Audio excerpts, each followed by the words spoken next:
qui me permet d'aller au vœu suivant. Alors, c'est un vœu qui a été déposé par un conseil de quartier et qui concerne le fonctionnement des conseils de quartier. Du coup, conformément au règlement intérieur, ce que je vous propose, c'est que nous puissions suspendre la séance de notre conseil d'arrondissement pour permettre à une des représentantes de ce conseil de quartier, en l'occurrence Madame Duner, de nous présenter au nom du conseil de quartier le vœu, et ensuite nous reprendrons la séance, puisque nous devons suspendre la séance, puisque seuls les élus peuvent parler pendant que la séance est ouverte. Mais voilà, on fait un petit peu de gymnastique procédurale, mais tout ça n'est pas très grave, puisque ça va permettre de présenter ce vœu, et ensuite Fanny Bénard pourra présenter la position de vote qu'il est suggéré aux élus du conseil d'arrondissement de prendre. Donc je suspends la séance, et je vais demander à Madame Duner de bien vouloir, si elle est là, je ne vous voyais plus, de bien vouloir prendre une place peut-être à côté de Pierre-Yves. Il y a un micro ? Hop, là où il y a un micro, à côté de Bams, à la place de, dans une place disponible où qu'elle soit, et de bien vouloir nous présenter le travail du conseil de quartier. Bonsoir à tous et merci de donner la parole donc à des représentants des habitants et notamment du conseil de quartier Montmartre, mais ce vœu porte sur le fonctionnement souhaité de l'ensemble des conseils, des 8 conseils de quartier du 18e arrondissement. C'est un vœu qui, curieusement, fait un peu écho à ce que disait Madame Proust tout à l'heure dans son intervention qui était très pertinente, qui m'a beaucoup parlé, concernant la verticalité accrue des décisions prises par les administrateurs par rapport, disons, aux administrés. La concertation disparaît de plus en plus au profit de la verticalité. Pardon.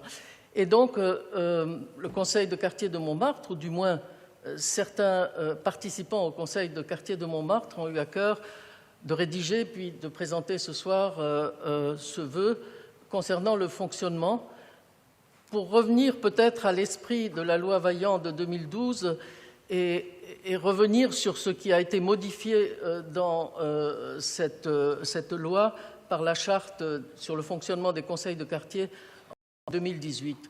Donc il s'agit essentiellement de mesures qui nous paraissent, nous, de bon sens. Ce n'est pas une révolution du tout, c'est plutôt des aménagements qui feraient mieux fonctionner cet espace, qui est un espace relativement rare, où les élus municipaux peuvent entendre ce que vivent les habitants, ce qu'ils souhaiteraient pour leur vie quotidienne, et peut-être en tenir davantage compte.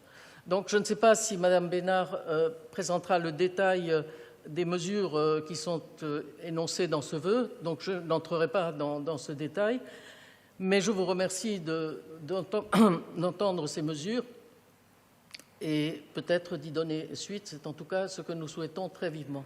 Merci beaucoup. Merci beaucoup. Et donc, je reprends la séance et je laisse la parole à Fanny Bénard. Merci, Monsieur le maire. Merci beaucoup, Madame, d'avoir porté la voix du Conseil de quartier de Montmartre. Alors, ce vœu a été présenté lors de la dernière session plénière du Conseil de quartier de Montmartre, en effet, comme c'est la procédure pour les vœux portés par les conseils de quartier. Et si il reflète aujourd'hui, comme vous l'avez, Madame Duner, qui vous êtes déplacée, porter la parole des conseillers, des habitantes et des habitants qui participent au conseil de quartier de Montmartre, il reflète par certains constats et par certaines demandes des remontées qui nous sont faites par d'autres habitants et d'autres habitantes dans les autres conseils de quartier du 18e arrondissement, dans les 7 autres conseils du quartier. Et comme l'entendent régulièrement mes collègues élus référents des conseils de quartier, il y a en effet un certain nombre de points sur lesquels nous pouvons travailler. Alors, certaines des demandes qui sont dans ce vœu sont des demandes qui sont sur la mise en œuvre effective des éléments de la charte des conseils de quartier de 2018 et sur lesquelles on a parfois, il faut le dire, des petits retards, notamment sur la mise en ligne des comptes rendus, par exemple, ou sur l'envoi des dates. Pour être très transparente avec vous, on a beaucoup changé de coordinateur de conseil de quartier dans le 18e arrondissement sur ces 4 dernières années. Et c'est vrai qu'à chaque fois, il faut reprendre les habitudes, reprendre les liens, reprendre les contacts. Et qu'on a eu des moments, et par exemple sur les derniers comptes rendus, ça a été le cas, où on a un petit peu plus difficilement mis en œuvre les éléments de la charte. Donc je vais lister ces éléments qui sont dans vos vœux et sur lesquels nous nous engageons à bien évidemment remettre en pratique ces éléments qui de toute façon font partie de la charte aujourd'hui. C'est le cas notamment de l'envoi des dates des conseils de quartier en début d'année ou en début de semestre. Là vont être envoyées l'ensemble des dates des conseils de quartier jusqu'à fin juin pour ce premier semestre 2025, sur la mise en ligne notamment et l'envoi des comptes rendus également, sur lesquels nous nous engageons à reprendre cela tout en voulant discuter lors des prochains conseils de quartier sur le format qui semble le plus utile, parce qu'il y a des comptes rendus de conseils de quartier qui peuvent être très longs et pas forcément tous très lus ou très utiles pour l'ensemble des habitantes et des habitants. Et puis sur le bilan des activités à chaque conseil de quartier, ça aussi c'est quelque chose pour pouvoir renouveler notamment le dépôt des projets, l'utilisation des budgets des conseils de quartier qui sont assez variablement, si ce mot existe, utilisés par les conseils de quartier. Certains s'en emparent très bien, d'autres moins. Et donc ce point-là est en effet un point sur lequel nous nous engageons. Les comptes rendus. Le bilan annuel des activités de chaque conseil de quartier est inscrit dans la charte et sur le support d'information, il est inscrit dans le vœu, que ce soit dans le magazine M18.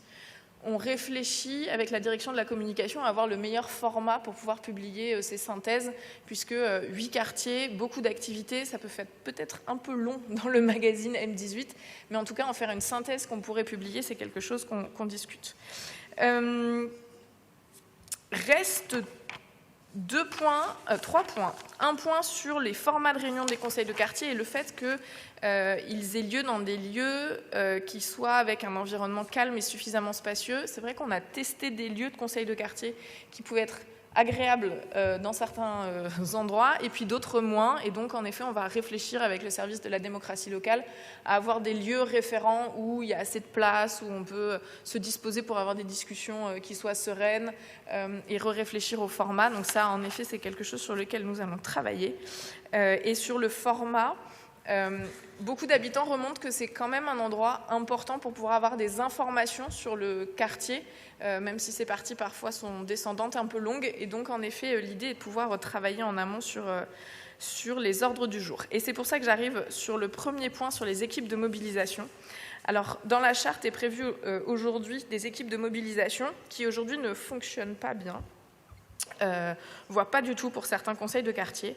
Et l'idée, c'est de pouvoir réfléchir à nouveau et, comme c'est écrit dans ce vœu, engager la réflexion sur ces équipes de mobilisation qui devraient être des relais, en fait, pour mobiliser autour du conseil de quartier, pour mobiliser autour de l'ordre du jour, et que donc ce soit plus participatif sur ce point. Le petit point sur lequel on n'est pas forcément d'accord sur la façon dont c'est totalement écrit, qui est sur les 3 collèges, mairies, riverains et associations. Aujourd'hui, il y a aussi dans les conseils de quartier les gens qui travaillent, par exemple, dans l'arrondissement, qui participent et qui peuvent participer au conseil de quartier. Et donc, l'idée, c'est pas forcément de revenir à une équipe très... comme on avait avant les équipes d'animation, mais vraiment d'avoir des habitants relais, des associations relais avec lesquelles on peut construire la mobilisation autour du conseil de quartier et reconstruire l'ordre du jour. Voilà pour les éléments que je pouvais apporter. Merci beaucoup Fanny, et donc vous aurez compris qu'il est suggéré au conseil d'arrondissement de voter ce vœu. Sans vouloir faire de la philosophie, mais pour compléter un peu la réponse faite par Fanny, au fond, quel est le sujet qui est posé par les conseils de quartier ? C'est le rôle spécifique de ces conseils, qui sont une structure qui existe indépendamment du temps, mais qui non pas ont été dessaisis, mais puisque nous organisons une concertation spécifique sur chacun des grands projets, et souvent indépendamment des conseils de quartier, se trouvent un peu dessaisis de leur rôle historique par la multiplication des lieux de concertation. En fait, on concerte beaucoup plus maintenant qu'on ne concertait au moment où, à très juste raison, Daniel Vaillant a pris cette initiative. On était au début de cette notion de la concertation. Avant cette période-là, on ne concertait pas du tout. Mais on a tous, dans toutes nos villes d'ailleurs, c'est pas spécifique au 18e ou à Paris, multiplié les espaces de concertation sur l'ensemble des sujets à peu près tout le temps. Et donc la question du rôle spécifique des conseils de quartier, elle est fondamentalement posée. Et moi je me demande, mais c'est une réflexion qu'il faudra que nous ayons, et puis sans doute d'ailleurs que ce sera un des sujets qui sera traité dans la prochaine mandature, parce qu'en réalité on est un peu tard dans une mandature pour changer fondamentalement le mode de fonctionnement de nos outils de participation. Moi je me demande si au fond le sujet du conseil de quartier ne serait pas peut-être de s'intéresser pas moins aux questions des grands projets de transformation, puisque finalement, pour ces grands projets de transformation, il y a des instances de concertation, de co-construction qui existent. On l'a vu sur les grands projets urbains. Il y a eu une concertation extrêmement dense, par exemple, sur le projet ordonnaire poissonnier ou sur le projet Chapelle-Charbon, qui n'est pas passé par les conseils de quartier. Et c'est vrai de l'ensemble des projets. Et peut-être d'imaginer un espace de concertation sur ce que nous on appelle le fonctionnement. Pas sur l'investissement, mais sur le fonctionnement. Quand faudrait-il trouver des objets qui pourraient faire l'objet d'une concertation, ce qui n'est pas si facile que ça, parce que pour le coup, d'abord, la superstructure municipale et notamment nos fonctionnaires font déjà très bien ce travail, et puis par ailleurs, c'est le rôle aussi des élus qui sont quand même les premiers représentants. Parce que le premier endroit où on représente les habitants du 18e, c'est autour de cette salle, puisque nous en sommes les élus. C'est justement pour ça que nous avons été élus, pour représenter les habitants. On ne peut pas mieux représenter les habitants que ceux qui ont été désignés pour ce faire dans un conseil d'arrondissement qui, par ailleurs, n'est composé que de gens qui sont aussi des habitants. La différence entre la politique nationale et la politique locale, c'est que pour être élu dans une municipalité, il faut habiter la municipalité, et donc être à la fois un élu et un habitant. Moi, je n'arrête pas d'être un habitant du 18e quand je m'assieds sur cette chaise, mais je ne suis pas qu'un habitant du 18e, puisque je dois représenter, comme vous tous, l'ensemble des habitants de notre arrondissement. Donc peut-être faudrait-il engager cette réflexion. Sans doute sera-ce une question qui sera posée aux différents candidats, par ailleurs, dans le cadre de l'utile campagne, puisqu'une campagne électorale, c'est un moment où on présente aussi des transformations. Mais en attendant, travaillons, comme l'a dit Fanny, à essayer au maximum de mieux utiliser cet outil qui existe, en se disant que le temps est peut-être venu de réfléchir à une vraie transformation de ces outils qui ont absolument eu leur rôle et qui, au fur et à mesure du temps, c'est vrai, ont été un peu dessaisis par cette multiplication des espaces de concertation spécifiques qu'on a construits. Et je crois qu'on a eu raison de les construire, parce que ça nous a permis de toucher plus d'habitants, d'une plus grande diversité. Souvent, d'ailleurs, les projets concernent différents quartiers, et ça nous a permis de porter des projets aussi bien comme le hasard ludique il y a une dizaine d'années, qui était aussi un travail fait par 2 conseils de quartier, l'un du 18e, l'un du 17e, mais aussi des grandes concertations sur les grands projets urbains, sur le PLU bioclimatique, voilà. Donc je pense qu'on a encore beaucoup de travail à faire et qu'il faut le faire, ce travail, de façon extrêmement ouverte, et sans doute que ce sera plutôt, pour le coup, quelque chose qui concernera l'équipe que les habitantes et les habitants du 18e choisiront dans un an maintenant, et qui probablement que la question de la démocratie, enfin en tout cas, je crois que ce sera utile, sera une des grandes questions des futures élections, mais ce n'est pas le lieu d'en parler, mais par contre c'est le lieu de voter pour ou contre, mais plutôt pour ce vœu, et donc je vais laisser la parole à ceux qui veulent expliquer leur vote, et la parole est à Émile Meunier. Est-ce qu'il y a d'autres demandes d'explication de vote? Je n'en vois pas. Merci Monsieur le maire. Mes chers collègues, au nom du groupe écologiste, je voudrais d'abord et avant tout remercier les citoyens de l'ADDM qui ont fait ce travail, parce que je sais que ça fait plusieurs fois qu'il y avait des insatisfactions qui remontaient, et moi je trouve ça formidable quand des habitants ne se contentent pas de se plaindre, mais prennent en main les choses, s'organisent, travaillent, réfléchissent à des solutions et viennent les présenter. C'est ce que vous faites avec ce vœu. Et donc pour ça, merci beaucoup.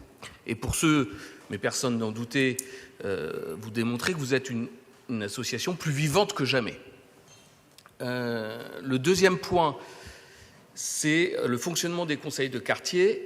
Pour moi, il y a des choses faciles à mettre en place et qui peuvent largement améliorer les choses. Elles ont été évoquées. Compte rendu, ordre du jour. Pourquoi est-ce qu'on n'enverrait pas à chaque boîte aux lettres les dates des 3 prochains conseils de quartier, etc., etc. C'est on va dire de la méthode et de la méthodologie qui va permettre d'améliorer les choses sans coût excessif et assez facilement. Donc ça, on peut, à mon avis, le mettre en place d'ici la fin de la mandature. Et puis après, il y a la question, évidemment, de comment on veut faire fonctionner ces conseils de quartier. Ce qu'on a essayé de faire, et je veux vraiment remercier le travail de Fanny, Bénard, c'est qu'on s'est rendu compte sous la précédente mandature que lorsqu'il y avait des référents de quartier habitants et que c'était eux qui géraient le conseil de quartier, ça ne fonctionnait pas forcément mieux, parce qu'en fait, on se rendait compte que ça pouvait exclure aussi les autres habitants. Et donc, c'est la raison pour laquelle on a, entre une certaine sorte, rapatrié l'ordre du jour et l'organisation des conseils de quartier au niveau de la mairie pour essayer d'être plus inclusif. Force est de constater que on se retrouve avec des conseils de quartier qui peuvent être perçus comme descendants. Et donc, vous voyez, c'est l'équilibre qu'il faut trouver. Moi, je pense qu'il y en a un qui est simple à mettre en œuvre, c'est l'ordre du jour. On sait bien que qui définit l'ordre du jour anime les choses. Ici, c'est l'exécutif, monsieur le maire, qui définit l'ordre du jour, et c'est comme ça que se passent nos travaux. Moi, je pense que l'ordre du jour, étant donné que c'est un organe citoyen, doit être pensé par les citoyens, avec la ville, avec les gens qui les aident, mais ça doit être pensé par les citoyens. Et donc ça, c'est une des pistes aussi qu'on peut réfléchir, mais je pense que là, ce ne sera pas tout de suite, mais plutôt pour le prochain mandat. En tout cas, moi, au nom du groupe écologiste, je veux redire notre attachement à la démocratie locale et vous remercier pour cette initiative. En l'occurrence, il me semble que justement l'ordre du jour est fixé par les citoyens avec le concours, et j'en profite pour les remercier, du service de la démocratie locale qui essaye, autant que faire se peut, de travailler pour faire en sorte que les comptes rendus, tout ça puisse être fait tôt. Après, on est une mairie qui a beaucoup de choses à faire, avec des fonctionnaires qui sont extrêmement dévoués et extrêmement travailleurs, et sauf à embaucher plus, on va avoir du mal à leur demander de faire plus que ce qu'ils ne font déjà, et qu'ils font beaucoup, et qu'ils font plutôt bien. Mais par contre, on peut sûrement encore améliorer plein de choses. C'était d'ailleurs l'objet justement de la réforme de 2018, du règlement que nous avons voté ici et qui est celui qui s'applique et dans lequel se trouvent beaucoup des revendications légitimes qui ont été faites, en l'occurrence par le conseil de quartier de Montmartre. Donc il s'agit plus de mettre en œuvre que de transformer la façon dont nous fonctionnons. Mais la mise en œuvre, c'est pas toujours ce qu'il y a de plus simple, même si c'est évidemment l'essentiel. Et donc, je vous propose de mettre aux voix ce vœu qui est pour, qui est contre, qui s'abstient. Il est adopté. Je vous en remercie.